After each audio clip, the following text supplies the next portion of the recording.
Apocalipsis capítulo 1, versículo 13, dice en la versión Reina Valera 1960: y en medio de los 7 candeleros a uno semejante al Hijo del Hombre, vestido de una ropa que llegaba hasta los pies y ceñido por el pecho con un cinto de oro. Mi título en esta mañana es Cristo en medio de su iglesia. Hay algo, amados hermanos, que para nosotros es profundamente consolador, y es saber que no estamos solos.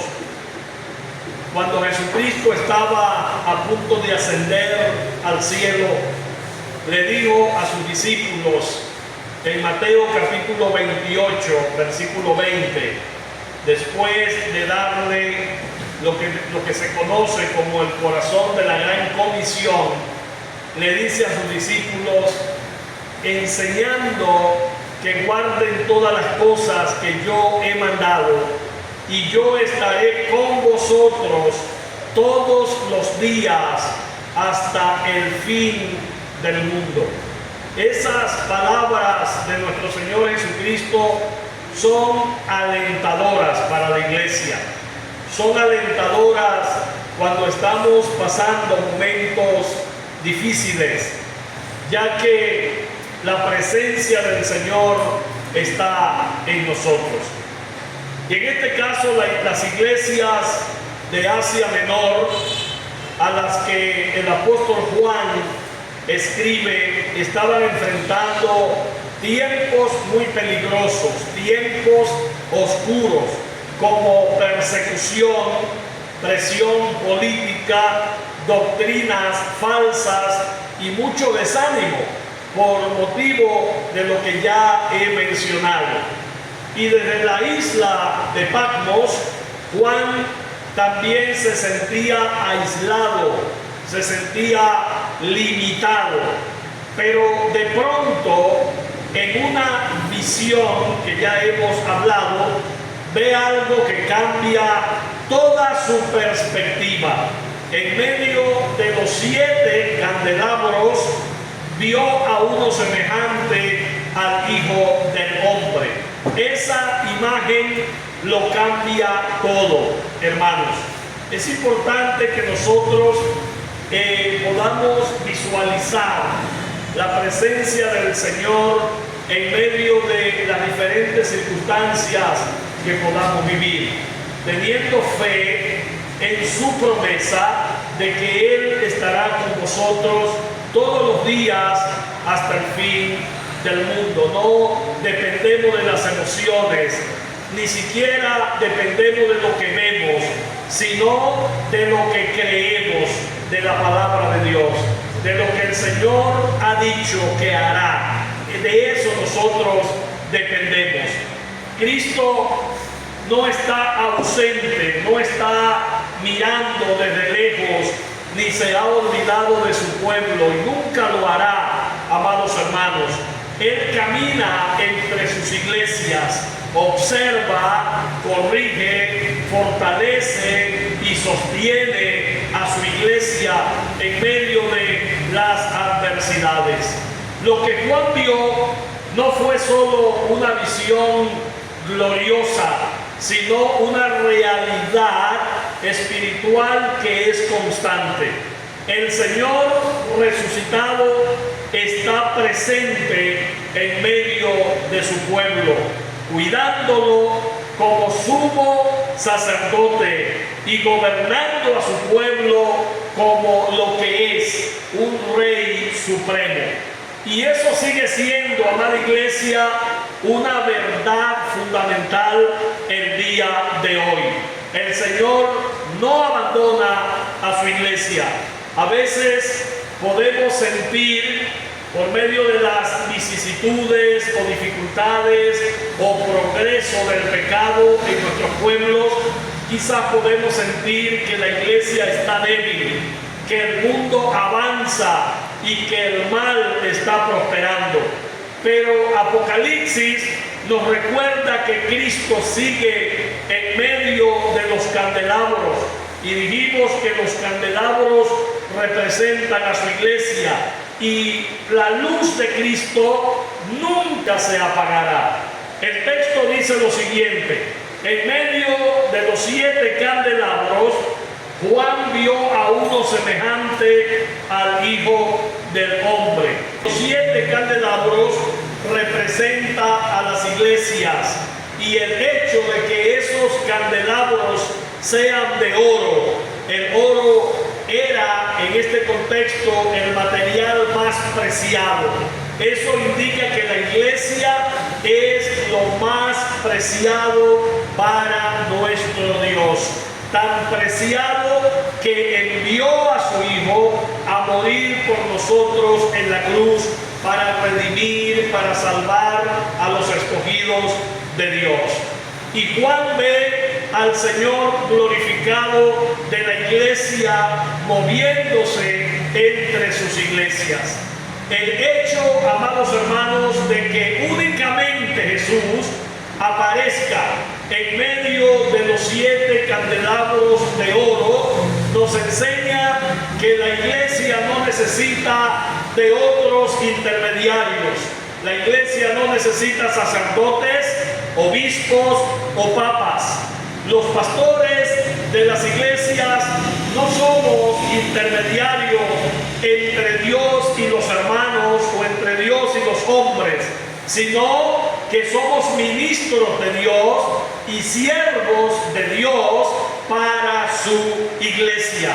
En Hechos capítulo 20, versículo 28 dice el apóstol Pablo allí, y fue escrito por Lucas: por tanto, mirad por vosotros y por todo el rebaño en que el Espíritu Santo os ha puesto por obispos para apacentar la iglesia del Señor, la cual Él ganó por su propia sangre. El apóstol Pablo le está hablando a los pastores de Éfeso y dice obispos, ya que este título equivale al de ancianos o pastores. Y la palabra obispos hace hincapié en la responsabilidad de los líderes de supervisar, vigilar y proteger sus congregaciones. Es este un uso apropiado del término en el contexto de una advertencia contra los falsos maestros. Así que nosotros, los pastores de la iglesia del Señor, los que estamos administrando los bienes del Señor, tenemos la responsabilidad de supervisar, de vigilar y de proteger las congregaciones donde el Espíritu Santo nos ha puesto para ministrar a los hermanos. Tenemos la responsabilidad de proteger y de guiar únicamente a la luz de las Sagradas Escrituras. Nuestro libro de texto, nuestro plan de acción como ministros del Señor está en la palabra de Dios. El Señor ha prometido estar con nosotros cuando nosotros somos fieles a la palabra del Señor. El gobierno de la iglesia, que reduce a un mínimo la autoridad bíblica de los ancianos, de los pastores o de los obispos para favorecer un proceso cultural democrático, es ajeno al Nuevo Testamento. Primera de Pedro, capítulo 5, versículo 1 al versículo 4, allí Pedro, usado por el Señor, dirigido por el Espíritu Santo, nos da estas pautas. Dice: ruego a los ancianos que están entre vosotros, yo anciano también con ellos y testigo de los padecimientos de Cristo, que soy también participante de la gloria que será revelada. Apacentad la grey de Dios que está entre vosotros, cuidando de ella, no por fuerza, sino voluntariamente, no por ganancia deshonesta, sino con ánimo pronto, no como teniendo señorío sobre los que están a vuestro cuidado, sino siendo ejemplos de la grey.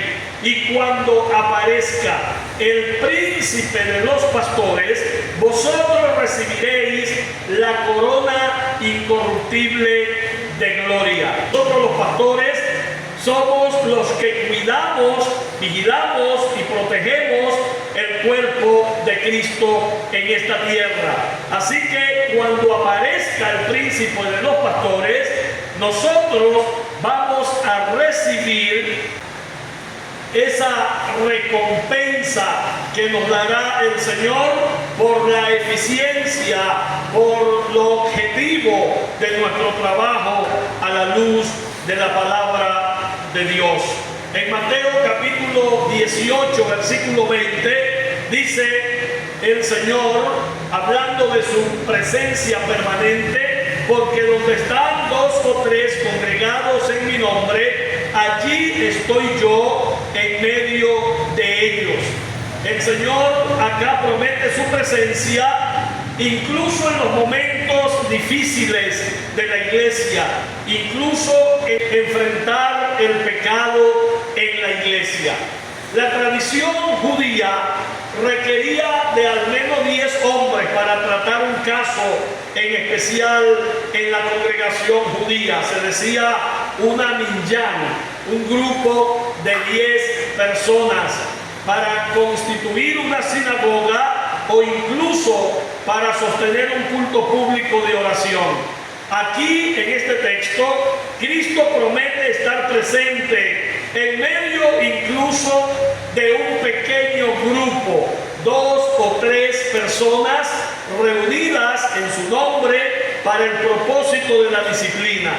Ya que este texto está en el contexto de la disciplina, vemos, hermanos, cómo se ha descontextualizado la Biblia en muchas ocasiones, y este versículo también ha sido descontextualizado, ¿no? Este versículo habla en el contexto de la disciplina, porque donde están 2 o 3 congregados en mi nombre, allí estoy yo en medio de ellos. Al igual que el versículo 18, un texto que ha sido también objeto de descontextualización, al igual que Mateo capítulo 16, versículo 19, y Juan capítulo 20, versículo 23. Todos esos textos que acabo de mencionar deben ser entendidos en el contexto de Mateo capítulo 18, versículo 15 al versículo 17, donde Cristo da instrucciones específicas para tratar con el pecado dentro de la iglesia. Todo esto significa, amados hermanos, que todo el cuerpo debidamente constituido de creyentes, actuando de acuerdo con la palabra de Dios, tiene la autoridad para declarar si alguien es perdonado o no. La autoridad de la iglesia no está en determinar estas cosas, sino en declarar el juicio divino basado en los principios de la palabra de Dios. Cuando nosotros los creyentes hacemos este tipo de juicios basándonos en la palabra de Dios, podemos estar seguros de que Dios está de acuerdo con nosotros. En otras palabras, cualquier cosa que nosotros sujetemos o desatemos en la tierra será también sujeto y desatado en los cielos. Cuando la iglesia dice a la persona impenitente que es atada en sus pecados, la iglesia dice lo que Dios dice sobre esa persona. Cuando la iglesia reconoce que una persona arrepentida ha sido desatada de sus pecados, Dios también está de acuerdo con la iglesia, porque estamos aplicando la palabra del Señor. Muchas personas han usado estos textos bíblicos de Mateo, de Juan, para atar o desatar al diablo. En realidad, en ninguna parte la Biblia nos manda atar o desatar al diablo. Eso está en el contexto de la disciplina, no en el contexto de echar fuera demonios, ni en el contexto de andar liberando a las personas. Nosotros sabemos que el Señor es poderoso para romper toda cadena de maldad, para romper toda opresión satánica. Él es poderoso para libertar al cautivo. Pero hoy tenemos muchas personas usando este texto de manera intrabíblica para atar y desatar al diablo. Eso lo vemos en las campañas evangelizadoras o en algunas congregaciones que en el momento que se está iniciando la reunión eclesiástica, el servicio, el culto, etcétera, pasan a alguien para que haga esta oración. De hecho, hay un espacio únicamente para hacer una oración completamente antibíblica. Es tremendo, amados hermanos, cómo la ignorancia puede hacer que se tergiverse la palabra del Señor. Usando estos textos de Mateo 18, usando estos textos, ellos incluso dicen, la palabra de Dios dice, y citan estos versículos y comienzan a atar al diablo. Pero lo hacen en todos los cultos, hermano, en todos los cultos. Están atando al diablo. Debe haber alguien por allí que lo está desatando. Pero esto no está en ese contexto. Está en el contexto de la disciplina, y la iglesia en un conjunto tiene esa autoridad. Y quiero aprovechar esta coyuntura para aclarar algo, porque cuando una autoridad eclesiástica dicta una disciplina por un pecado establecido, esa persona está en disciplina en el cielo, porque ha sido atada a una disciplina en la tierra por una autoridad eclesiástica. Eso es lo que dice la Biblia. Lo que atemos en la tierra, eso será atado en el cielo. ¿Por qué digo esto? Porque hay personas que cuando los ponen en disciplina en una iglesia, bueno, aquí no se ve eso, pero eso es muy común en otros grupos evangélicos, que cuando los ponen en disciplina en una iglesia se van para otra iglesia, y en esa iglesia los reciben con bomba y platillos, y allí les dan ministerio, cargo, los ponen a predicar de todo, y están en disciplina, porque una autoridad eclesiástica le ha dictaminado una disciplina, tiene una sentencia disciplinaria, y esa sentencia está también en el cielo.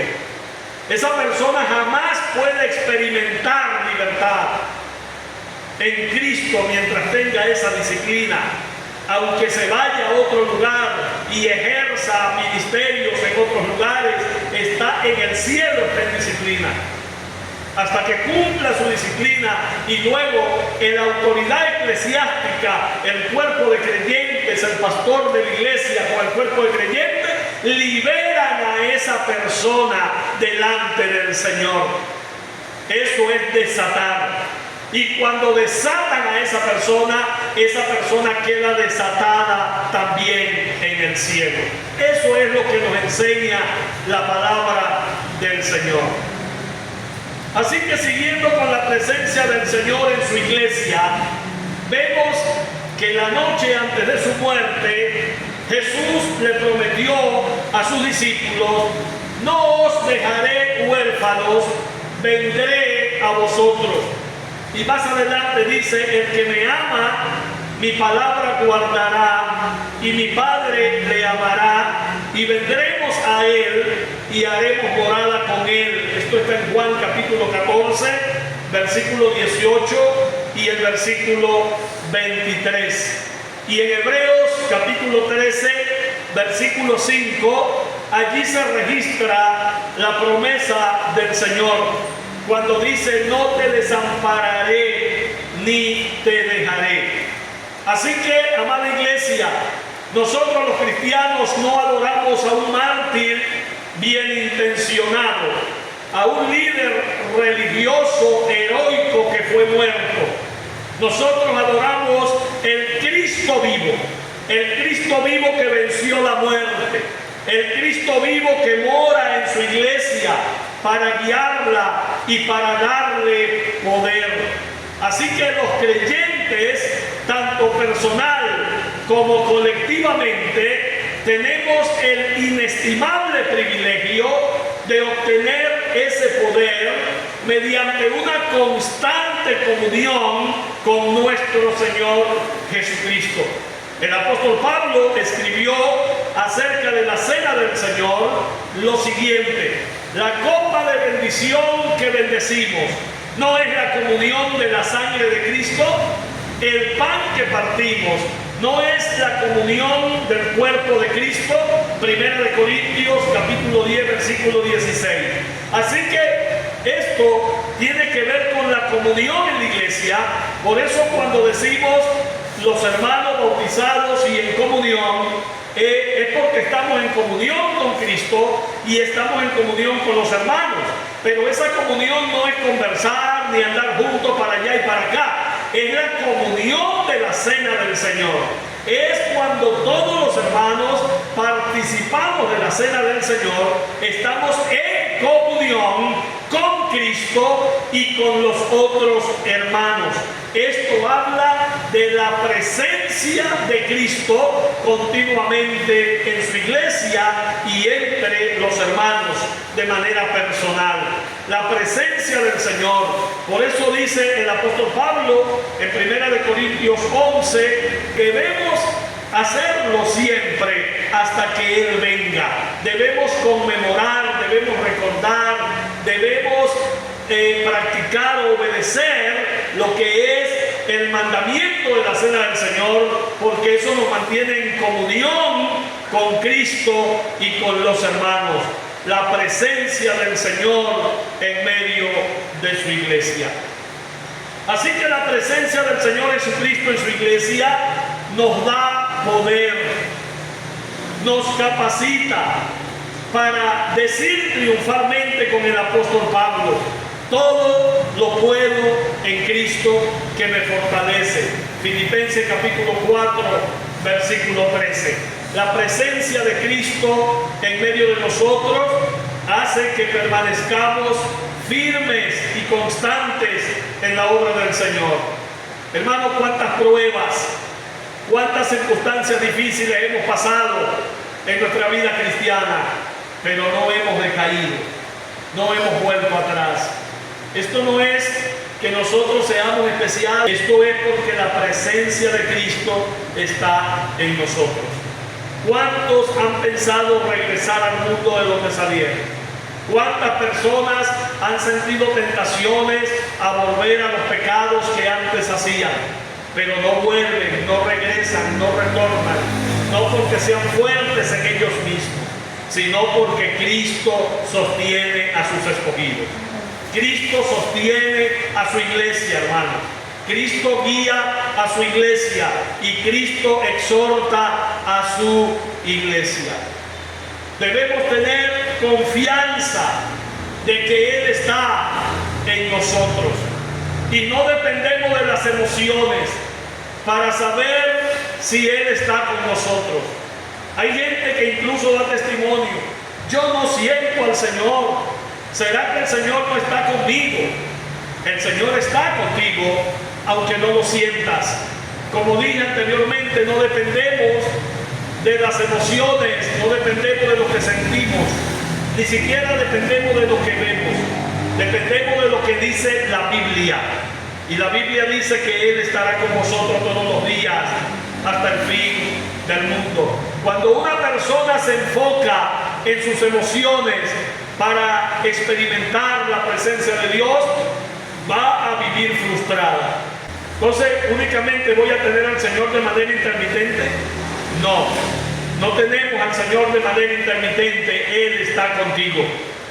Él no te va a abandonar jamás. Nunca lo hará, porque esa es su promesa. Juan dice que vio a uno semejante a hijo de hombre, o bollón, semejante, ullón, antropus, a hijo de hombre. El adjetivo que usa Juan acá en el texto griego está en acusativo, cuando ordinariamente rige dativo, dando a entender en esta forma que debe considerarse como un hombre. El título hijo de hombre tiene un origen profético y aparece en Daniel capítulo 7 versículo 13, cuando dice Daniel: miraba yo en la visión de la noche, y aquí con las nubes del cielo venía uno como un hijo de hombre.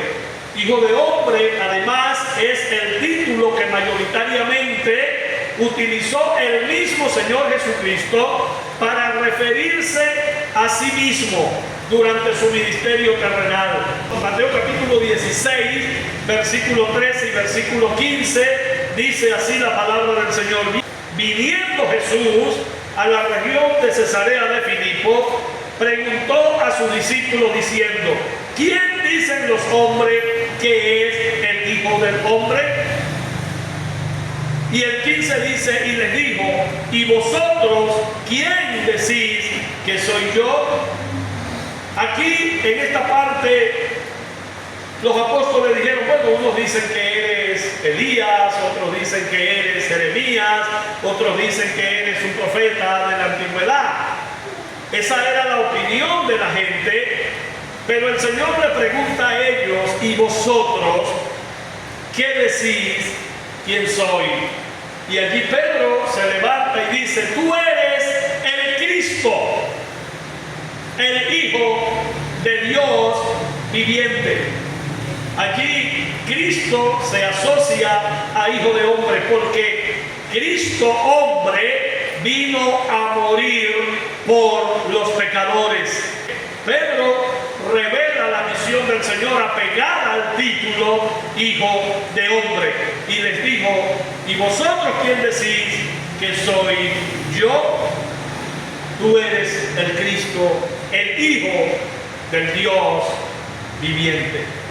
Y en Mateo capítulo 17 versículo 9 dice: cuando descendieron del monte, Jesús les mandó diciendo: no digáis a nadie la visión hasta que el Hijo del Hombre resucite de los muertos. Y en Marcos capítulo 9 versículos 8 y 9 dice: y luego cuando miraron, no vieron más a nadie consigo, sino a Jesús solo. Y descendiendo ellos del monte, les mandó que a nadie dijesen lo que habían visto, sino cuando el Hijo del Hombre hubiese resucitado de los muertos. Hermanos, el título Hijo de Hombre está vinculado directamente con la obra redentora, como ya se los dije. Mateo 17, 22 dice: estando ellos en Galilea, Jesús les dijo: el Hijo del Hombre será entregado en manos de hombres. Y en Mateo 20, 18 y 28, el 18 dice: he aquí subimos a Jerusalén, y el Hijo del Hombre será entregado a los principales sacerdotes y a los escribas, y le condenarán a muerte. El versículo 28 dice: como el Hijo del Hombre no vino para ser servido, sino para servir y para dar su vida en rescate por muchos. Mateo 27, 22, Pilato les dijo: ¿qué pues haré de Jesús, llamado el Cristo? Todos le dijeron: sea crucificado. El Hijo del Hombre, el Cristo, el Mesías, vino para ser crucificado. Esto es sumamente profundo.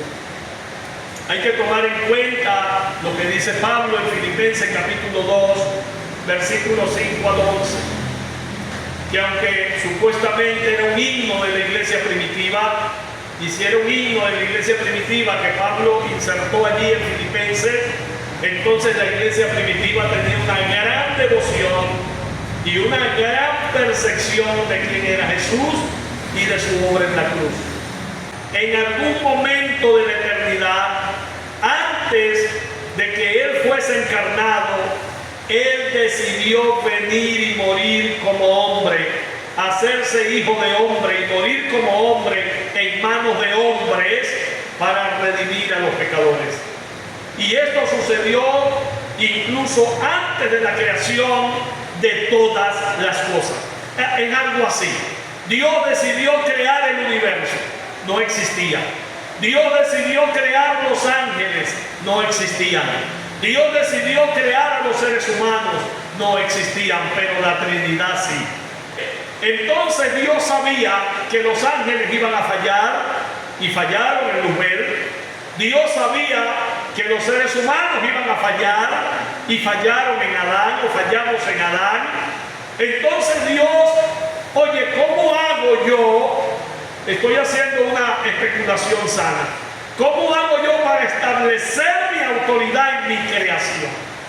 Allí fue cuando Dios Hijo, engendrado en la eternidad, decidió venir y morir. A Dios nada lo tomó por sorpresa, ni la rebelión de Luzbel, ni la rebelión de Adán y Eva. Todo, Dios sabía todo lo que iba a suceder. Y Cristo no es el plan B de Dios, ni siquiera el plan A de Dios. Ya todo estaba planificado en la eternidad. Dios iba a enviar a su Hijo, Dios Hijo, a morir por nosotros en la cruz. Y vino para morir. Por eso es que Él lo decía en varias ocasiones. Y lo dijo cuando estaba con Zaqueo en su casa. Él vino a buscar y salvar lo que se había perdido, pero tenía que morir. No podía dejar de hacerlo. Y Satanás sabía en qué misión andaba Cristo, y por eso trató de asesinarlo cuando tenía 2 años. Luego, cuando comenzó su ministerio público, Satanás quería destronarlo en el desierto, y todo era para que Cristo desobedeciera al menos una sola vez. Porque si él desobedecía, todo ese plan se iba a dañar. Luego, Cristo mismo tuvo una lucha interna en el Getsemaní y finalmente dijo: hágase tu voluntad. Y llegó a la cruz y se realizó el plan de Dios. Y después que resucitó, Pablo continúa hablando con el himno primitivo en los versículos 10 y 11. Dice que se le dio el nombre que es sobre todo nombre, para que en el nombre de Jesús, Jesús es el nombre humano de Cristo, para que en el nombre de Jesús se doble toda rodilla de lo que está en el cielo, de lo que está en la tierra y debajo de la tierra, y toda lengua confiese que Jesús es, y aquí viene el nombre, el Señor. Porque hay gente que cree que el nombre es Jesús. Jesús es el nombre humano de Cristo, pero el nombre que le dio la deidad es el Señor. Él es el Señor, el Curios, el Dios hombre. Él es el Señor en el cielo, en la tierra y debajo de la tierra, y los demonios saben eso. Él es el Señor. Ahora sigue hablando la Biblia en Juan 3:14. En Juan 3:14 dice: y como Moisés levantó la serpiente en el desierto, así es necesario que el Hijo del Hombre sea levantado. Hablando del sacrificio de Cristo. Así que este título tiene connotación, además de la preexistencia de Cristo. En Juan capítulo 3, versículo 13 dice: nadie subió al cielo, sino el que descendió del cielo, el Hijo del Hombre que está en el cielo. Y en Juan capítulo 6, versículo 62 dice: pues que si vieres al Hijo del Hombre subir a donde estaba primero. Aquí está hablando de la preexistencia del Señor. Él estaba allí con los hombres, pero Él no comenzó a existir desde el momento de su nacimiento.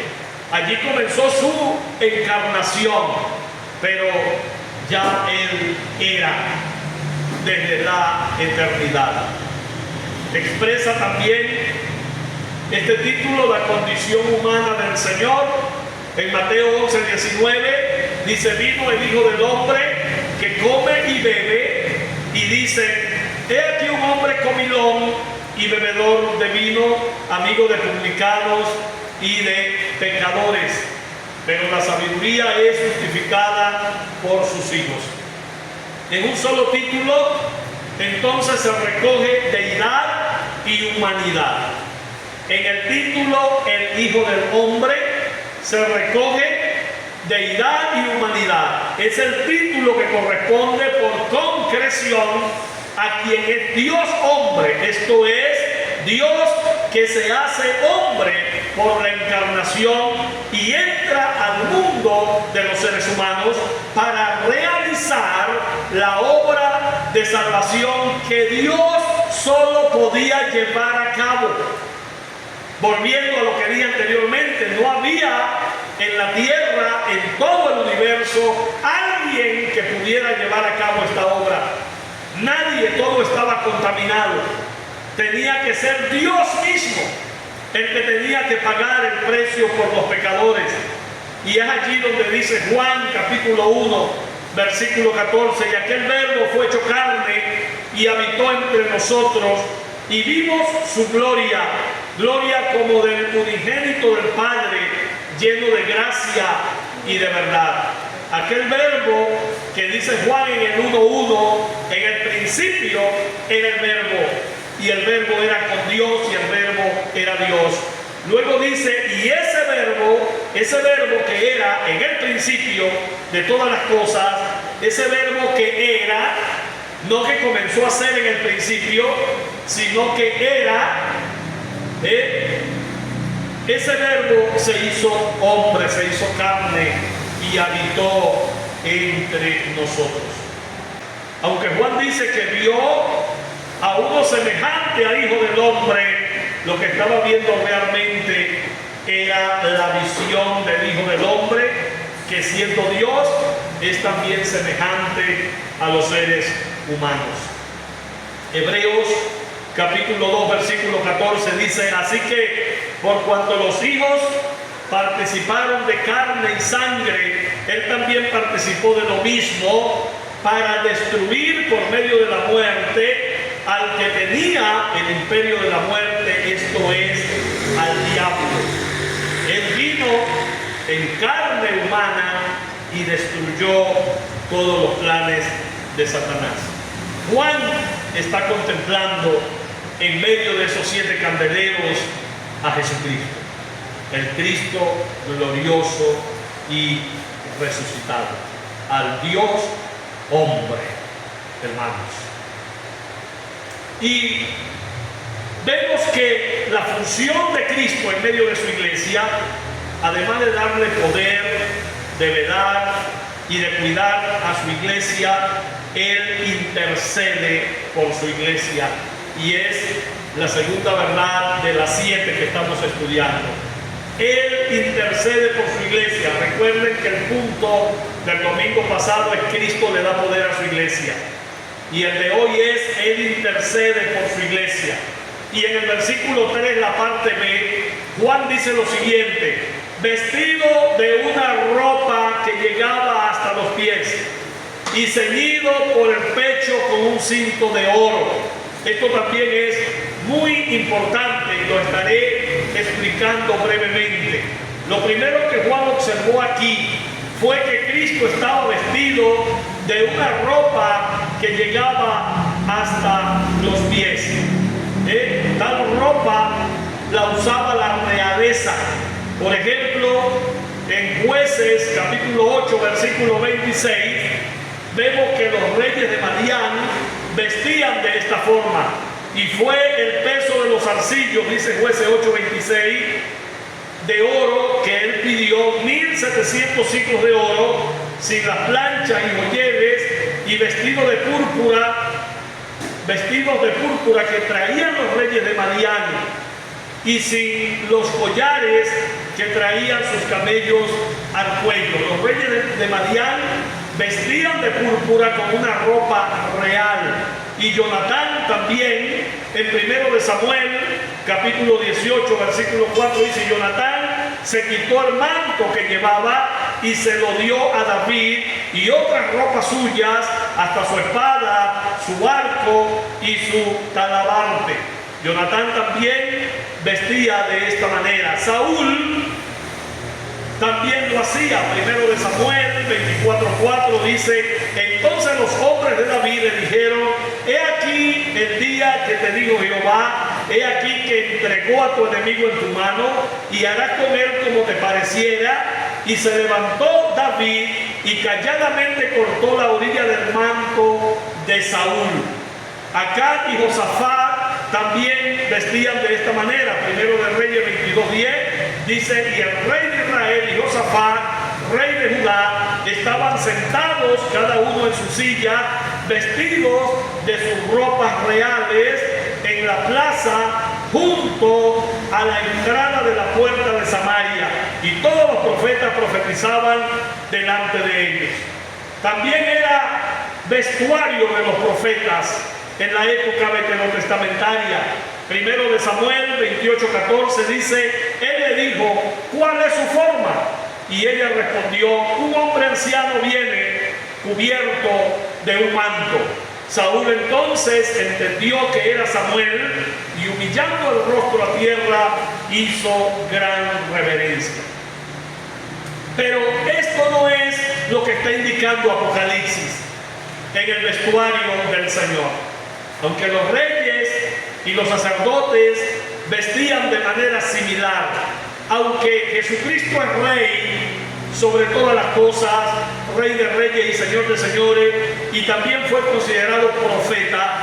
Además de eso, la palabra traducida ropa, que se emplea en este texto bíblico con más frecuencia en 6 de los 7 pasajes en la Septuaginta, la traducción griega del Antiguo Testamento, se usa para describir la ropa usada por el sumo sacerdote. Aunque a Cristo se le presenta también como profeta y rey, aquí se hace énfasis a lo que es la obra de Cristo como sumo sacerdote. Una función extraordinaria que ejerce Cristo a favor de su iglesia, a favor de su pueblo. Así que la descripción del vestido que Juan vio en Cristo corresponde al traje propio del sumo sacerdote. Ya en la anterior dispensación, la del Antiguo Testamento, esta era la vestimenta habitual para el ejercicio de las labores sacerdotales en el santuario. Vamos a leer Éxodo 28:4 y luego leemos el 31 y el 32 del mismo capítulo. El 4 dice: las vestiduras que harán son estas, hablándole a los sacerdotes: el pectoral, el efod, el manto, la túnica bordada, la mitra y el cinto. Hagan pues las vestiduras sagradas para Aarón tu hermano y para sus hijos, para que sean mis sacerdotes.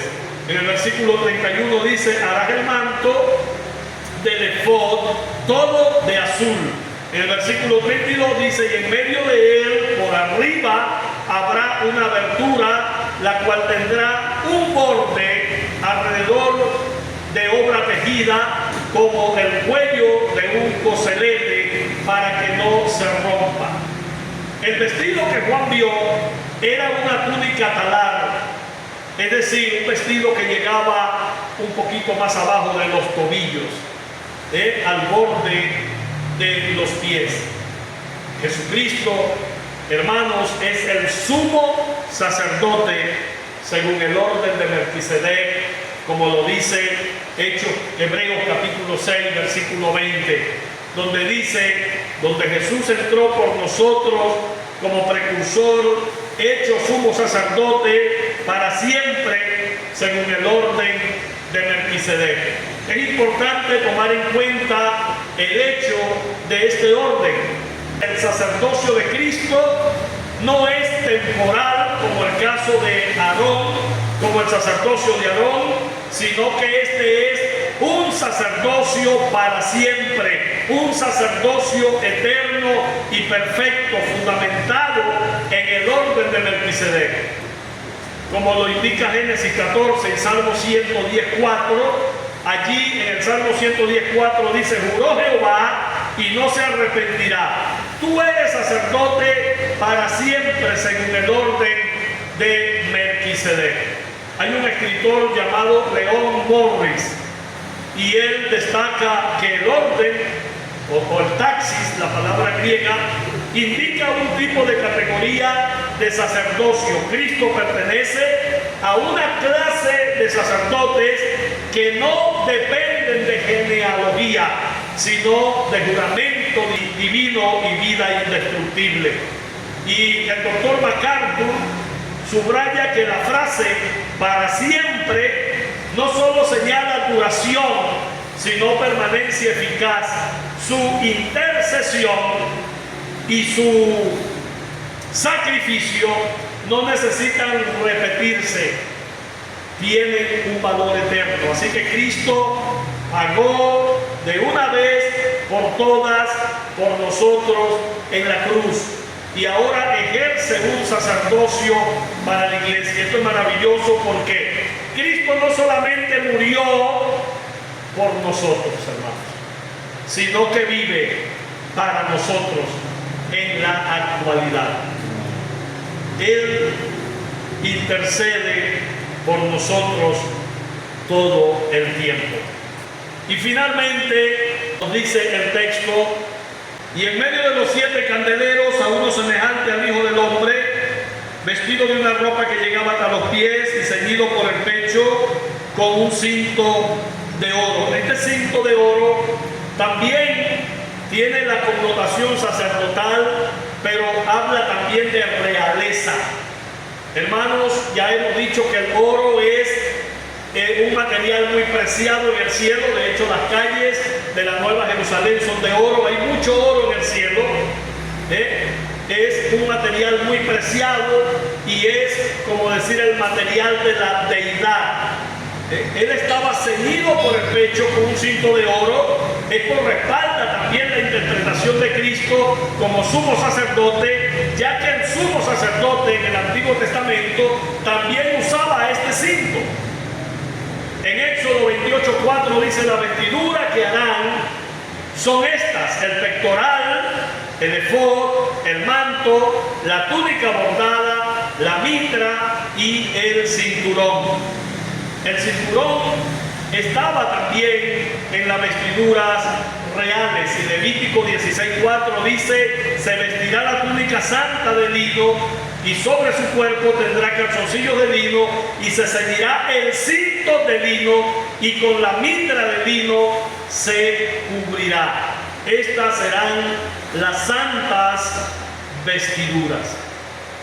Así que para nosotros es un aliciente saber que el Cristo glorioso que murió por nosotros en la cruz es el mismo que intercede por nosotros todo el tiempo. La Biblia dice que Satanás nos acusa día y noche delante del Señor, pero Cristo está allí para interceder por nosotros. ¿Cómo aplicamos este sermón a nuestras vidas, hermanos? Lo primero que debemos hacer es confiar en la presencia del Señor. No importa cuán difícil sea la situación personal o congregacional, Cristo no se ha alejado. No importa lo que esté pasando en tu vida hoy, Cristo no se ha alejado. Él está guiándote. Él está contigo y Él está con nosotros como iglesia, sosteniéndonos como iglesia. Lo segundo que debemos hacer es mantener una comunión constante con el Señor, ya que la presencia activa de Cristo se convierte en una gran bendición para nosotros. Debemos siempre estar apegados a la oración, a su palabra y a la iglesia local, porque Él se pasea en medio de su iglesia local. Es importante venir a la iglesia a congregarse, reunirse con los hermanos, porque Cristo está en medio de su iglesia. Lo tercero, permite que Cristo purifique tu vida. Su andar entre los candelabros o en medio de los candelabros implica disciplina. Él nos corrige, hermanos, y lo hace porque nos ama.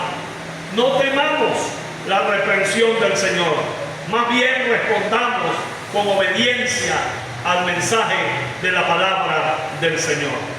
En cuarto lugar, descansa en su intercesión. Él intercede por nosotros cada día. Cada oración, cada lágrima, cada carga pasa por su sacerdocio perfecto. Él vive para interceder por nosotros. Debemos confiar en su intercesión. Y en quinto lugar, debemos caminar con esperanza. El mismo Cristo que está en medio de la iglesia hoy, un día volverá visiblemente en las nubes del cielo, y todo ojo le verá, como dice la Biblia. Así que su presencia en este tiempo es el anticipo de su presencia eterna, y que nosotros vamos a disfrutar con Él por toda la eternidad. Amados hermanos, Juan en la isla de Patmos descubrió algo maravilloso, que aunque está pasando persecuciones, el Señor no está lejos. El cielo no está lejos. Cristo está en medio de su iglesia. Así que la visión del Hijo del Hombre entre los candelabros recuerda a la iglesia de todos los tiempos que nunca ha sido abandonada. Ayer estábamos estudiando historia de la iglesia con los alumnos de MINS y veíamos que a pesar de las persecuciones de los emperadores feroces y sangrientos, de las hogueras, de las fieras salvajes en el anfiteatro romano, además de los gladiadores, la iglesia ha sobrevivido a los césares y hoy está aquí. Continuamos siendo iglesia, y pase lo que pase, venga la persecución que venga, venga lo que venga, la iglesia sobrevivirá. Amén. Porque la iglesia es el cuerpo de Cristo y el Señor está con nosotros. Amén. Oremos al Señor. Señor Jesús, gracias. Tú que caminas en medio de tu iglesia, gracias por recordarnos hoy que no estamos solos, que tú estás con nosotros. Señor, tú sostienes nuestras vidas, tú conoces nuestras luchas, y aún en medio de la prueba, tú sigues reinando con poder y misericordia.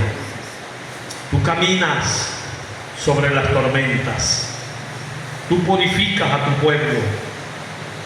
Señor, enciende la luz en cada corazón que esté apagado por medio de las circunstancias. Levanta las manos caídas y las rodillas paralizadas. Te pido, Señor, que fortalezcas al débil en la fe. Corrige al que se ha desviado y consuela, Señor, a todos aquellos que están sufriendo.